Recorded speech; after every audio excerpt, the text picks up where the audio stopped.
Well, thank you very much, Mr. President. You may have noticed a couple of street urchins scampering around the place, covered in sand and stolen chocolate. Those are my children. And I was thinking to myself, the issues of climate change through their lifetimes, through what are they going to see as they grow up? How will the Maldives change as they grow up? And you know, I'm already quite old, I'm 37, and when my children are my age, the picture around the Maldives will be very different. I wouldn't, as things stand at the moment, I wouldn't expect any significantly living coral reefs to be still existing around the Maldives within 30, 40 years from now. And that's a very unfortunate and a very difficult thing to have to think about. But we've got a real double whammy coming down the line at coral reefs. We've got, of course, the perennial problem of bleaching because of warming ocean temperatures. And I was snorkeling off here just about, when was it, Anka, that the big bleaching, there was some more, yeah, the big bleaching event was in '98, but actually just last year, and it was like, yeah, this year, it was like being in a bathtub. I was snorkeling along and suddenly there was this really hot water. And you can see the corals, they don't have the thermal tolerance to deal with this. And they don't have the capacity to regenerate every single year if these kind of bleaching events keep on happening. And the second of this double whammy coming down the line is ocean acidification. You know, we've got skeptics about climate change. They say, oh, well, CO2 has nothing to do with it. You really can't be a skeptic about what happens when CO2 dissolves in water. You get carbonic acid. It's a very, very simple equation. And carbonic acid, of course, can dissolve calcium carbonate, or at least make it more difficult for calcifying organisms to build their skeletons. The most important ones, of course, around here of these calcifying organisms are corals. So the coral reefs will be in a process of erosion. And it's this living superstructure which makes this country, of course. This is a coral nation, built out of coral. There's nothing else underneath our feet other than coral. So how the Maldives can have a long-term future without coral reefs is in itself doubtful. So this is when my kids are my age.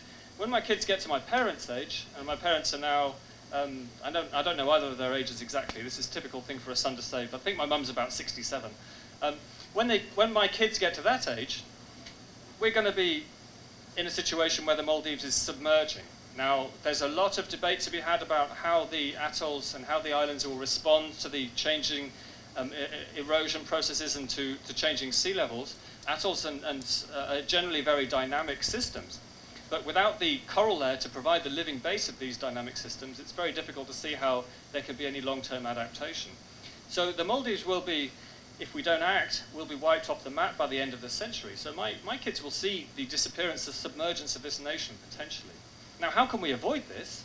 Well, we can avoid this by dramatically reducing carbon dioxide emissions. That's the obvious answer to this. Not to get us to the 2-degree level, which many environmental groups are still signed up to, and many governments, of course, agreed at Copenhagen. We need to go much further than that. We've got to get carbon dioxide concentrations in the atmosphere back down below 350 parts per million. This is the planetary boundary which has been identified by an international team of scientists. And this, if you like, is a law of nature. This isn't something that we can decide politically at the next COP, I know, COP27. This is something that nature has already defined for us. This is the limit that the Earth's system can tolerate of our interference with the carbon cycle and with the climate. So we must get emissions down to such a level that we can be on a path to get back to 350. Of course, carbon in the atmosphere now is about 389, about 390. So we've got to get on this path. We have to be carbon neutral as a world, right, by mid-century, by 2050, and carbon negative thereafter. So we've got to figure out ways to take this extra carbon dioxide, which is accumulated in the atmosphere, out, put it underground in the oceans. I don't care. We've got to think about ways to actually get back within this zone of safety. Now, which countries in the world are leading the way to carbon neutrality? Which countries are actually on the path here that science demands if we're ever to get back to this 350 parts per million safety zone? Well, there's actually an increasingly long list. The Maldives was, of course, the first. We trump Costa Rica by 1 year. Costa Rica wants to be carbon neutral by 2021. It was announced at the recent meeting in Male of the Progressive Forum. This is a group of progressive countries working to really accelerate the climate change negotiations. Ethiopia, country of 80 million people, one of the poorest countries on the globe, will be carbon neutral by 2025, Norway by 2030, Samoa and various other countries have got targets that they're about to announce. So I think what's really positive here is that there's so many countries, and this is really being led by the developing world. You know, so often the whole negotiations, the whole Copenhagen type process has been log jammed by this demand that the rich countries have to be the ones to act first. And you could see the moral logic for that. But actually the economic logic isn't nearly so strong. It's much more sensible to have the low carbon countries stay low carbon than it is to build all the fossil fuel infrastructure and then to pay them to close it down in 20 years' time.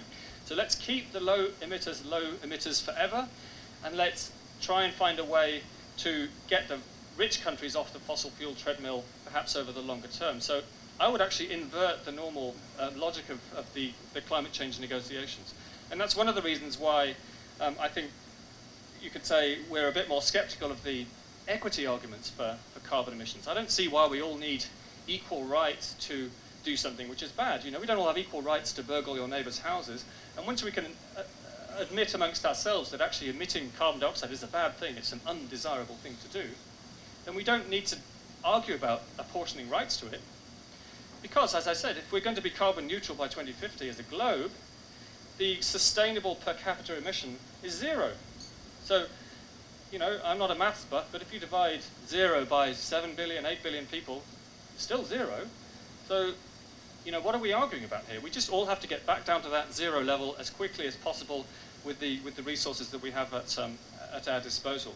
Now, the Maldives is going to be in the forefront of this, and I think if there's one thing that this country has to demonstrate to the whole of the world, has to demonstrate it to China, has to demonstrate it to India, has to demonstrate it to African countries which are also on an increasingly rapid growth trajectory. It has to demonstrate that there is no trade-off necessarily between equity, between survival rather, and between and development. So it isn't a choice about whether you get prosperous or you save the planet. We have to change the whole logic of the discussion as it goes on. What people in developing countries need is both, of course. They need to survive and they need to get prosperous. And we can demonstrate that in the Maldives as a laboratory, as an experimenting ground for how the world's first carbon neutral country can lead the way for the rest of the world. Now, I'll leave it there, I think, and we can go on and take questions from everyone else. Thank you very much.